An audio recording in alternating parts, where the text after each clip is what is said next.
ప్రపంచ ప్రఖ్యాతి చెందిన తిరుమల లడ్డూలో వినియోగించే నెయ్యిని జంతువుల కొవ్వు, చేప నూనెతో కల్తీ చేశారంటూ ముఖ్యమంత్రి చంద్రబాబు నాయుడు, ఉప ముఖ్యమంత్రి పవన్ కళ్యాణ్ సారథ్యంలో రాష్ట్రంలో అధికారంలో ఉన్న తెలుగుదేశం, జనసేన, భారతీయ జనతా పార్టీ సంకీర్ణ కూటమి ప్రభుత్వం చేసిన ఆరోపణలను తిప్పికొట్టే ప్రయత్నాల్లో ఉంది వైఎస్ఆర్సీపీ. ఈ క్రమంలో కొన్ని కీలక నిర్ణయాలను తీసుకుంది. శనివారం నాడు రాష్ట్ర వ్యాప్తంగా అన్ని ఆలయాల్లో పూజలు చేయాలంటూ పార్టీ క్యాడర్కు ఆదేశాలనిచ్చింది. తిరుమల శ్రీవారి ప్రసాద పవిత్రతను దెబ్బతీసేలా చంద్రబాబు, పవన్ కళ్యాణ్ వ్యవహరిస్తున్నారంటూ మండిపడింది. చంద్రబాబు చేసిన పాపాన్ని ప్రక్షాళన చేయటానికి రాష్ట్ర వ్యాప్తంగా ఆలయాల్లో శనివారం నాటి పూజల్లో పాల్గొనాలని సూచించింది. ఇందులో భాగంగా వైఎస్సార్ కాంగ్రెస్ పార్టీ అధినేత, మాజీ ముఖ్యమంత్రి వైఎస్ జగన్మోహన్ రెడ్డి స్వయంగా తిరుమలకు వెళ్లనున్నారు. శ్రీవారి సేవలో పాల్గొనబోతున్నారు. ఈ సాయంత్రం 4 గంటలకు తిరుపతికి బయలుదేరి వెళతారు.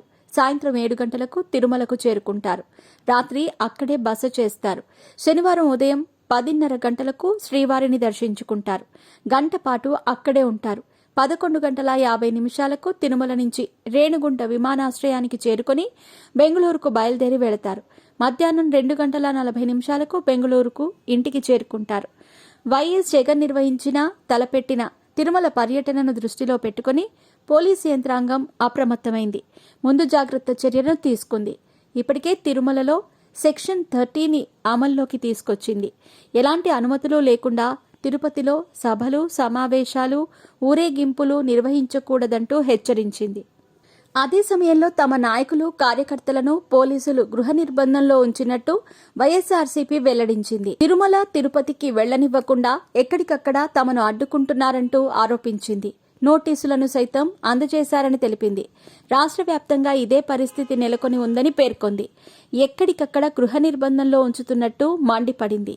వైఎస్ జగన్ చేపట్టిన పాప ప్రక్షాళన కార్యక్రమానికి తమ నాయకులు ఎవరూ కూడా హాజరు కాకూడదంటూ పోలీసులు హెచ్చరించారని వైసీపీ విమర్శించింది.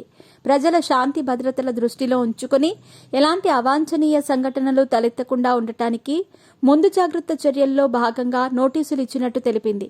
పోలీసు యంత్రాంగం మొత్తం కూడా చంద్రబాబు, నారా లోకేష్ కనుసన్నల్లో పనిచేస్తుందంటూ వైసీపీ ఆరోపించింది.